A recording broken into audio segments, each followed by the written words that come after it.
aren't just forgotten cars. They're the ones automakers want buried. From fire-prone death traps to jet-powered beasts, these 5 American cars were banned, pulled from production, or simply erased from history. But today, we're digging them back up. And number 3, you'll never believe it was even legal to drive. Number 5, the 1971 Chrysler Turbine Car is one of the most fascinating and bizarre chapters in American automotive history. A real road-ready car powered by a jet engine. Yes, it was loud, futuristic, and sounded like a spaceship. Chrysler built just a few of them, loaned them out to regular families, and then destroyed almost all of them. Let's take a deep dive into this remarkable machine, its technology, public reaction, and why it was ultimately doomed by reality. Feature details. Year 1963, prototype released. Tested through approximately 1971 engine Chrysler, a 831 gas turbine, 4th generation, power output approximately 130 horsepower, 425 pound-feet torque fuel.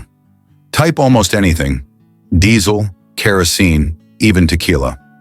Transmission 3-speed torque flight, automatic body style, 2-door hardtop coupe, Ghia design body, top speed approximately 120 miles per hour, 193 kilometers per hour, 0 to 60 miles per hour, approximately 12 seconds. Units built 55 total, 5 prototypes plus 50 test cars. In the 1950s and 60s, jet power was the future. Automakers, especially Chrysler, believed gas turbines could revolutionize personal transportation. Fewer moving parts than piston engines. Virtually no vibration, started easily in any weather. Could burn almost any fuel, required less maintenance. Chrysler began experimenting with turbines as early as 1954. By the 4th generation, a 831 engine, it was ready for the public. The turbine car had a beautiful body designed by Ghia of Italy. Sleek, copper-toned, with turbine-inspired tail lights and a jet-age dashboard. Aircraft-style instrumentation, rear-wheel drive, with the turbine spinning at up to 60,000 RPM high idle sound, like a mini jetliner. Whoosh! Weighed approximately 3,500 pounds. Push-button starter and futuristic steering wheel. In a bold move, Chrysler gave 203 regular Americans the turbine car to use for 3 months each, between 1963 and 1966. Drivers were from all over the U.S. Chrysler collected detailed feedback on performance and satisfaction. The turbine engine could run on diesel, kerosene, jet fuel, peanut oil, even tequila. True story, it worked. People loved the smoothness and sound, but fuel economy was bad. 13 miles per gallon. Throttle lag made acceleration unpredictable. It had poor low-end torque compared to V8s. Despite all the jet-age optimism, the turbine car had too many issues to survive. Fuel economy was worse than expected. Throttle response was sluggish. Turbine spools slowly emissions. Early turbines emitted NOx pollutants in large quantities. Heat. The engine ran hot, and that heat had to go somewhere. Production cost. Complex metallurgy made the engine super expensive. Dealer service nightmare. No one was trained to fix a jet car. And then there was the oil crisis, 1973, and increasingly strict emission standards. Both made turbines unviable. After the public trial ended, Chrysler crushed and destroyed 46 of the 55 cars. Why? Import tariffs. The bodies were made in Italy, IRS taxes on donated vehicles, safety and emissions compliance headaches, PR fears about turbine tech getting into competitor hands. Only 9 cars survive, 3 in private hands, including Jay Leno. The rest in museums, Smithsonian, Peterson, etc. Innovative, forward-thinking engineering, flex fuel capability before it was cool. Beautiful Italian design, public test program. Bold for its time, tried to replace the piston engine before turbines were road-ready. Too loud, too hot, and too inefficient. Overcomplicated tech that average drivers couldn't understand. PR disaster to destroy most of them, a symbol of American innovation and excess, a collector's holy grail, a cult classic in design circles, the subject of documentaries and books, e.g., The Lost Chrysler Turbine Car. It also inspired car design and pop culture. Everything from the Batmobile to cyberpunk vehicles. A technological leap, a mechanical experiment, a commercial failure, a design legend. It proved that automakers were once bold enough to imagine a world where every car sounded like a jet engine. But maybe, just maybe, some dreams are too loud to survive. Number 4. The 1991 GMC Syclone wasn't just a pickup. It was a supercar slayer disguised as a truck. In the early 90s, when pickups were mostly tools for work, GMC dropped a turbocharged bombshell that out-accelerated Ferraris, stunned the industry, and left muscle car owners shaking their heads. Here's a detailed deep dive into the legend of the Syclone, its specs, impact, weird quirks, and why it remains one of the most unexpected high-performance vehicles ever built. Feature detail production. Year 1991, only 1 year.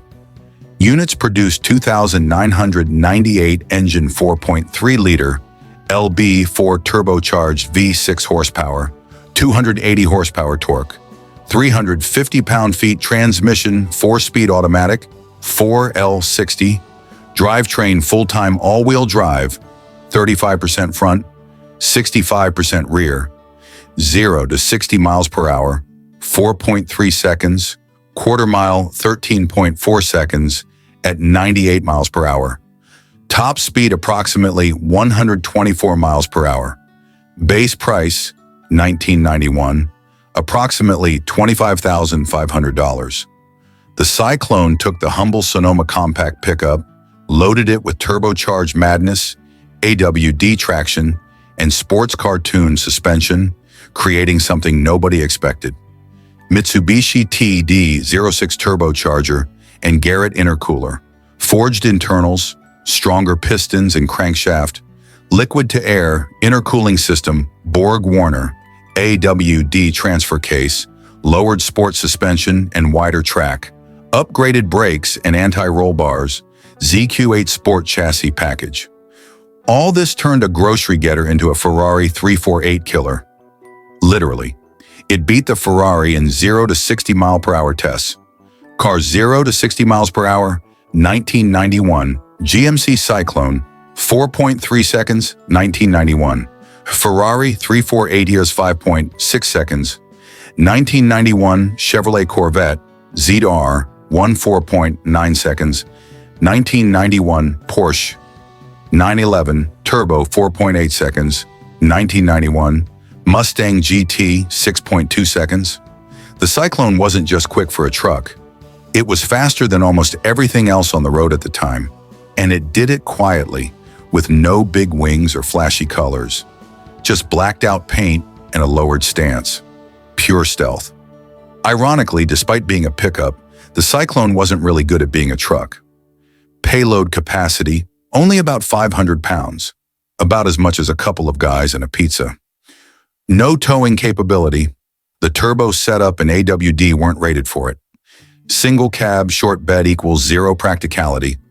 Bed was often used just to show off subwoofers or nitrous bottles. It was a sports car and truck cosplay. GMC even advertised it that way. Syclone, spelled without the first C, was meant to evoke violent speed and power, a storm on wheels. GMC also launched a sibling SUV in 1992 called the Typhoon, based on the Jimmy SUV. Together, the Syclone and Typhoon formed a cult following as AWD turbo monsters from an era when most trucks were still rocking carburetors. Despite glowing reviews, the Syclone was too weird and too expensive for most buyers. High price for a compact truck. Limited practicality insurance costs were high. GM bean counters didn't see the long-term business case. So after just 1 year and 2,998 units, the Syclone disappeared, replaced by nothing comparable.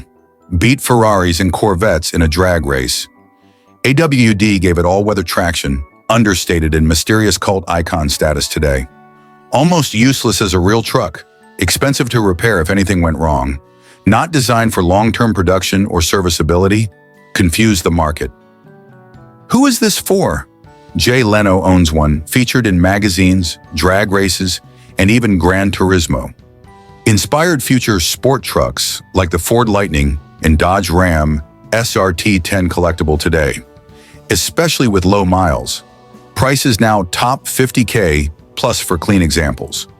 A Ferrari killer with a tailgate, a muscle car in pickup form, a confusing but brilliant detour in GM history. Decades ahead of its time, it didn't make sense, but it didn't have to.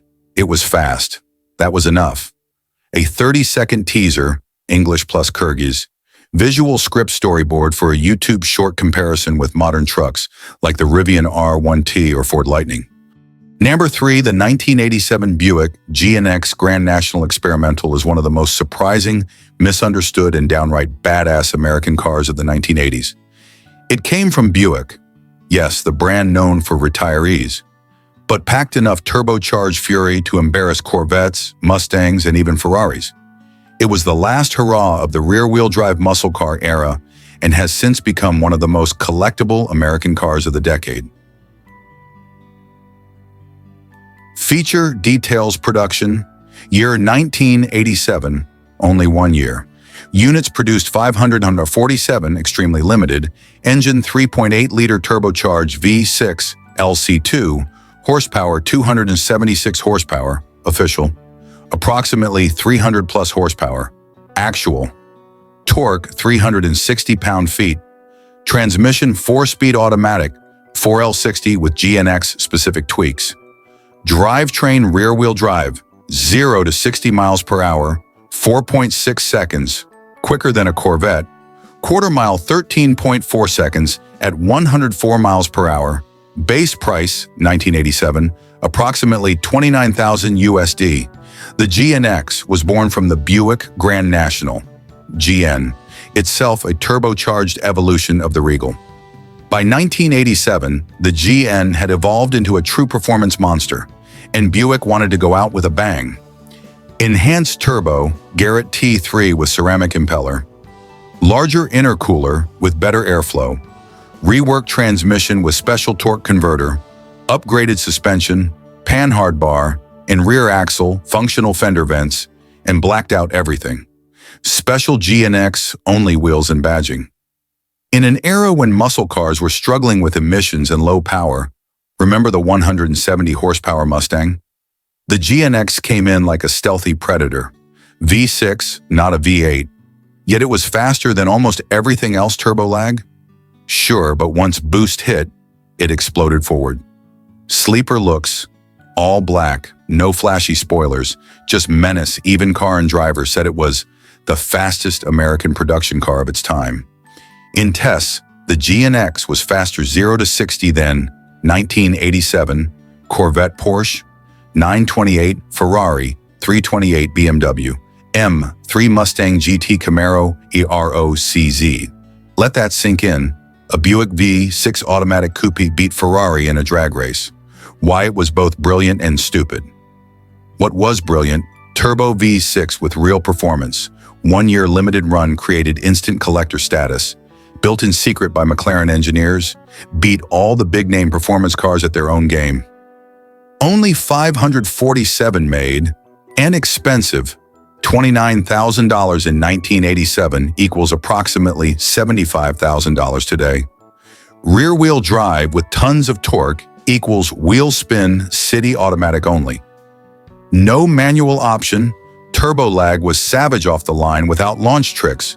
Buick abandoned the performance image immediately after the GNX was never meant to last. It was a mic drop, a final celebration of muscle before the front-wheel drive 1990s took over. GM killed off the rear-drive Regal in 1987. The GNX marked the end of the line for Buick performance cars for decades. The GNX is hot property in the collector market. Low-mile examples regularly fetch $150,000, plus car number 001 and number 547 first and last are museum pieces. Jay Leno, Seinfeld, and other celebrities own GNX. In 2022, one GNX sold for over $250,000 at auction, GM underrated the power on purpose. Officially, it made 276 horsepower, but real-world dyno tests showed over 300 horsepower and even more torque, so it wouldn't outshine the Corvette in brochures. That's right, GM sandbagged the GNX to protect Corvette's ego. The 1987 Buick GNX was a muscle car dressed as a villain, a turbocharged middle finger to the establishment, a performance benchmark for the late 80s, a Buick that actually scared people. And it did all that with a V6 and automatic and a face only Darth Vader could love. Want a dramatic video teaser for this beast? I can write one in English and Kyrgyz, or build a script comparing it to modern sleepers like the Tesla Model 3 or Dodge Hellcat. Number 2, 1971 Ford Pinto. Ah yes, the 1971 Ford Pinto, one of the most infamous cars in American automotive history. At first glance, it was a cheap compact car built to fight the flood of imports like the VW Beetle and Toyota Corolla. But under the surface, the Pinto became a symbol of corporate greed, deadly design flaws, and one of the darkest safety scandals in the auto industry. Here's a detailed 5,000-plus character deep dive into the 1971 Ford Pinto. What it was, why it existed, how it literally exploded into infamy, and why it's still studied in law and ethics classes to this day. Feature detail manufacturer Ford Motor Company production years. 1971 to 1980, first model year. 1971 engine options. 1.6-liter i4. Kent 2.0-liter i4 later years. Transmission 4-speed manual / 3-speed automatic drive. Layout rear-wheel drive. Base price 1971. Approximately 1,850 USD body styles. 2-door sedan, 3-door hatchback. Station wagon Ford rushed the Pinto to market in just 25 months, much faster than the industry standard of approximately 43 months at the time. Why? Fear of the imports. Japanese and European compacts were gaining ground, and Ford needed a fast, cheap response. Ford wanted a car that met these targets. Weight, under 2,000 pounds. Price, under $2,000. Compact and stylish enough to appeal to American youth, capable of 25-plus miles per gallon. Quick and easy to manufacture. Sounds smart, right? Unfortunately, Ford's cost-cutting led to deadly consequences. The Pinto's biggest and deadliest flaw was its rear gas tank design. Here's what went wrong. The fuel tank was placed just behind the rear axle, dangerously close to the bumper. In rear-end collisions, even as low as 20 to 30 miles per hour, the fuel tank could be punctured. Worse, the tank could rupture, causing fuel leaks, and if there were sparks, the car could catch fire or explode. Even worse, Ford knew about the issue. The ethics scandal. Cost versus human life. In a now infamous internal memo, Ford engineers compared the cost of fixing the gas tank versus the cost of paying legal damages for deaths and injuries. Option estimated cost. Fix the issue with metal shield, approximately $11 per car, times 11 million cars equals approximately $121 million. Do nothing, pay for lawsuits, approximately $50 million total. Ford chose to do nothing. This memo, when exposed, sparked public outrage. The Pinto became a case study in corporate negligence, and the backlash was severe. Became a landmark example in legal and business ethics classes. Ford was charged with criminal homicide in Indiana, though acquitted. The Pinto memo is used today to discuss the value of human life versus corporate profit. Public trust in American automakers was severely damaged. Weak build quality, rattles, rust, and poor interior materials, cramped interior and uncomfortable seats, sluggish acceleration, 0 to 60 in over 13 seconds, basic safety equipment, no airbags, no crumple zones. Base models had no power steering, power brakes, or even radio. Surprisingly, no. Some drivers liked the Pinto for being cheap and simple to repair, lightweight and fuel-efficient, customizable. It became popular in drag racing circles. The station wagon version had better safety ratings and avoided the gas tank issue. The Pinto has been mocked in TV shows and films, including Top Secret, where it exploded on contact. parodied as the car that blows up if you look at it wrong. Featured in The Simpsons' Beavis and Butthead, and Family Guy even became a symbol of 1970s American automotive decline. Despite the scandal, the Pinto continued until 1980, with over 3 million units sold. Ford eventually paid settlements and updated the fuel system design, but the damage was done, both to Ford's image and the public's perception of American small cars. Cheap and fuel efficient, filled a market gap during the oil crisis.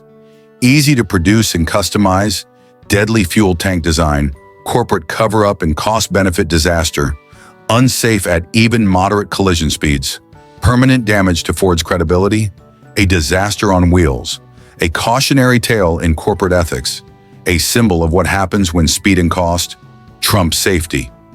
One of the most controversial American cars ever made, it wasn't just a car that caught fire. It lit a fire under the entire automotive industry. Want a 30-second teaser in English plus Kyrgyz for a video about this car? Or a script for a dramatic TikTok/YouTube short? Just say the word. Number 1969 Chevrolet Corvair. The 1969 Chevrolet Corvair, the final chapter of one of the most controversial and misunderstood cars in American automotive history. Often remembered as the car that killed people, the Corvair became famous not for what it achieved, but for the storm of safety concerns, legal battles, and public outrage that surrounded it. Let's dive deep into the 1969 Corvair, its technical legacy, what made it infamous, and how it ended its run, all in over 5,000 characters of rich, story-filled detail. The Corvair was Chevrolet's bold attempt to create something radically different from the rest of the American market in the early 1960s. Instead of the usual big front-engine, rear-drive setup, the Corvair had engine rear-mounted, air-cooled flat-six engine, size 2.7 liters, 164 cubic inches. In 1969, horsepower up to 140 horsepower, Monza 140 model. Transmission options, 3-speed manual, 4-speed manual, 2-speed auto layout, rear engine, rear-wheel drive body styles coupe, convertible production, 1969. Only 6,000 cars, the lowest ever price, base, 1969, approximately $2,400. The Corvair wasn't just different, it was European-inspired. It looked sleek, handled well, in theory, and was lighter and more economical than its competitors. The first-generation Corvair, 1960 to 1964, was plagued by safety issues, most notoriously the rear swing axle suspension, which could lead to sudden oversteer, dangerous tuck-under of the rear wheels during hard turns rollover risk, especially for inexperienced drivers. Enter Ralph Nader. In 1965, consumer advocate Ralph Nader published his book, Unsafe at Any Speed. In it, the Corvair's suspension was targeted as a prime example of corporate negligence.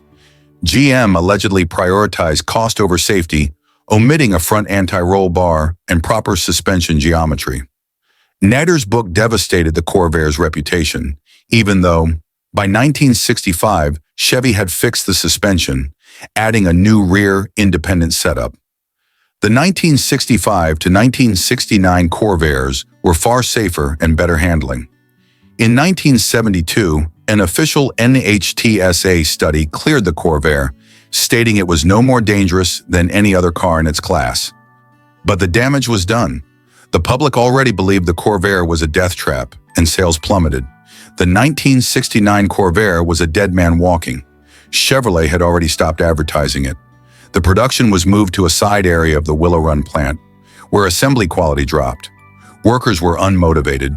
Even the paint jobs were sometimes poorly done. It was still a decent little car, compact and good-looking, fun to drive. With the 140 horsepower version, had some cult support. Chevrolet had already launched the Chevy Vega to take its place, and internal interest was zero. Only 6,000 Corvairs were built in 1969, and production ended on May 14, 1969. Quietly and without ceremony, GM spied on Ralph Nader. After Nader's book, GM actually hired detectives to follow him, tried to dig up dirt, and even allegedly tried to set him up with prostitutes to discredit him. It backfired, big time, and Nader became even more famous. It's been featured in Jay Leno's garage. He owns a beautifully restored Corvair. Some hot rodders have even V8 swapped Corvairs to create insane sleeper cars. The Corvair made appearances in classic shows like Bewitched and My Three Sons. What was smart? Unique design for an American car rear-engine layout, like a Porsche 911 air-cooled flat six. No radiator to fail. Independent spirit, lightweight, good gas mileage. Inspired innovative engineering at GM first-gen suspension design truly was dangerous without anti-roll bars. GM's refusal to fix issues early on, mishandling of the public and media backlash. Cheapening the car by 1969. No marketing, poor quality control. Failing to stand behind the car after fixing the flaws. The Corvair's tragic story reshaped American auto manufacturing.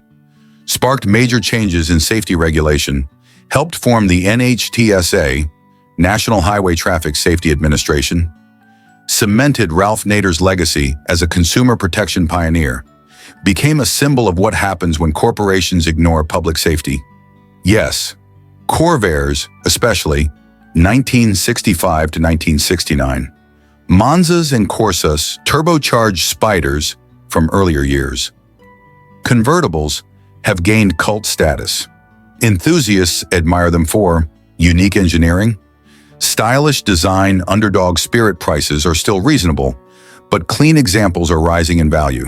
The 1969 Chevrolet Corvair was a misunderstood genius, a safety scapegoat, a car ahead of its time with a deadly early mistake, a rolling chapter in American legal, safety, and consumer history. The car itself wasn't what